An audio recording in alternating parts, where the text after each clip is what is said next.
বন্ধুরা সবাই কেমন আছো? চলে এসেছি সম্পা রান্নাঘরে নতুন একটা রেসিপি নিয়ে। আজকে আমি বানাবো ছানার পাটিসাপটা। কিভাবে বানাই চলুন দেখে নেওয়া যাক। ভিডিওটা দেখার অনুরোধ রইল। হালকা গরম জল করে রেখেছিলাম, হালকা উষ্ণ গরম জলে 1 কাপ সুজিটা ভিজিয়ে দিচ্ছি। হালকা উষ্ণ গরম জলে 1 কাপ সুজি ভিজিয়ে রাখছি 15 মিনিট। 250 গ্রাম দুধ কড়াইতে ছেঁকে নিচ্ছি।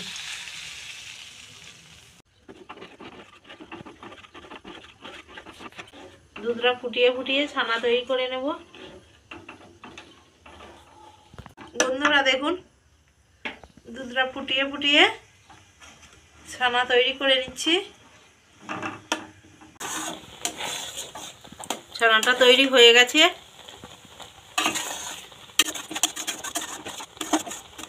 এবার আমি বাটিয়ে রেখেছিলাম নলের গুড় দিয়ে দিচ্ছি।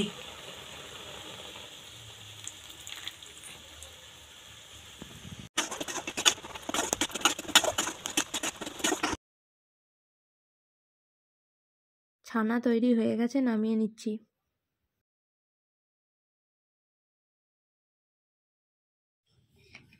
সুজিটা আমি আগে থেকে ভিজিয়ে রেখেছিলাম 1 কাপ সুজি।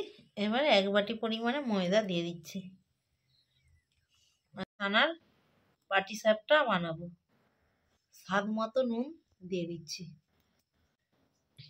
এবার ভালো করে অল্প অল্প জল দিয়ে ময়দাটাকে মেখে নেব।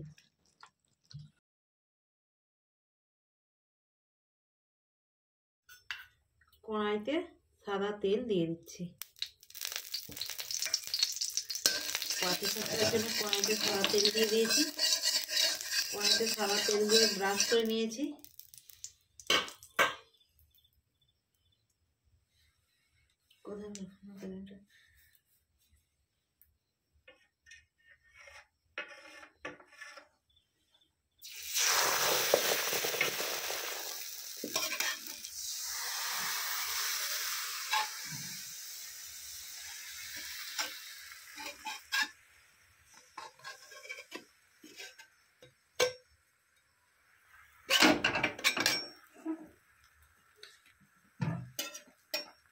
এবার 2 মিনিটের জন্য ঢেকে রেখে দিচ্ছি। খুলে নিচ্ছি। দেখুন বন্ধুরা কত সুন্দর এটা ফুলেছে। পাটিসাপটাটা কত সুন্দর ফুলেছে দেখুন বন্ধুরা। এটার মধ্যে ছানা দিয়ে দিচ্ছি।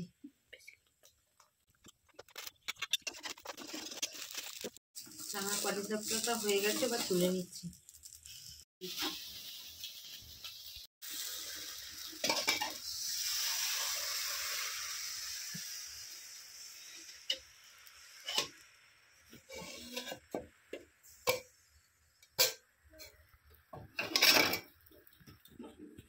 দু মিনিটের জন্য ঢেকে রেখে দিচ্ছি। 2 মিনিট হয়ে গেছে, ঢাকা খুলে নিচ্ছি। পাটিসাপটির মধ্যে ছানা দিয়ে দিচ্ছি।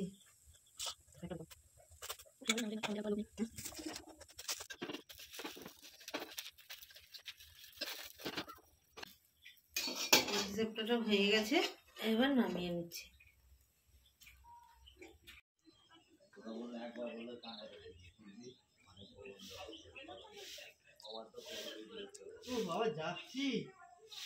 বন্ধুরা ছানার পাটিসাপটাটা খুব সুন্দর হয়েছে। আপনারাও বাড়িতে এই রেসিপিটা ট্রাই করবেন। আমার ভিডিও যদি আপনাদের ভালো লেগে থাকে লাইক, কমেন্ট এবং সাবস্ক্রাইব করে আমার পাশে থাকবেন।